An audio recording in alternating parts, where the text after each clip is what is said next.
Fala, gente, vocês estão bons? Sejam muito bem-vindos a mais um vídeo do nosso canal. Seguinte, que a graça de Jesus encontre todos vocês. Tô aqui para falar de um negócio, cara, que meio que me preocupou. Cara, eu ainda tô meio assim com noção de espaço, mas graças a Deus deu tudo certo. Na verdade, eu me arrependi de me enfiar nesse buraco, mas a galera foi gente boa. O motor aí abriu espaço, o carro também, deu tudo certo. Um abraço aí, caso vocês estejam vendo. Seguinte, gente, minha moto começou a fazer uns barulhos meio estranhos e eu comecei a ficar meio incomodado. Sabe como se fosse um barulhinho de rato?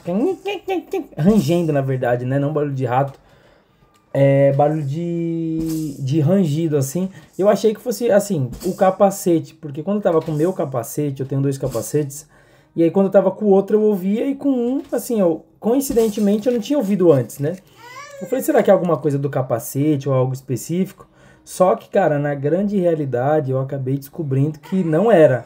Pra mim, depois que eu olhei isso, era alguma coisa referente ao motor. Eu tava muito preocupado, porque, cara, assim, começou a ranger. Eu falei, cara, motor não vai ranger.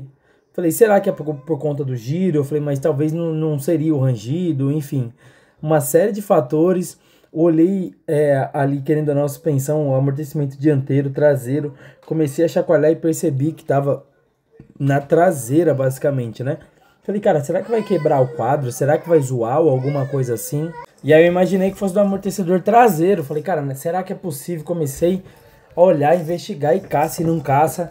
E aí já pensando, né, cara? Porque assim, eu tô longe da minha revisão.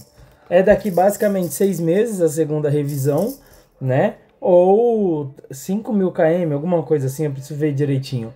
Mas, cara, assim, no fim das contas, quando eu deparei chacoalhando ali a traseira, eu percebi que era a placa. Você acredita? A placa tava meio que solta, sei lá, não sei se afrouxou.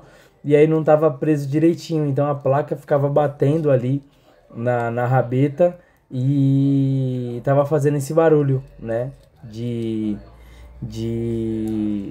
Esqueci o nome que eu tava usando, meu Deus do céu.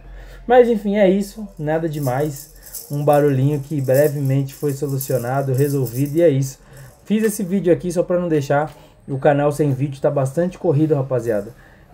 Espero que vocês me desculpem aí, mas eu vou tentar trazer aí vídeos com mais frequência e principalmente falando da moto, né? Que essa moto que é um espetáculo. Valeu, rapaziada, que a graça de Jesus encontre vocês. Deixa o like, comenta, compartilha. Tamo junto, valeu!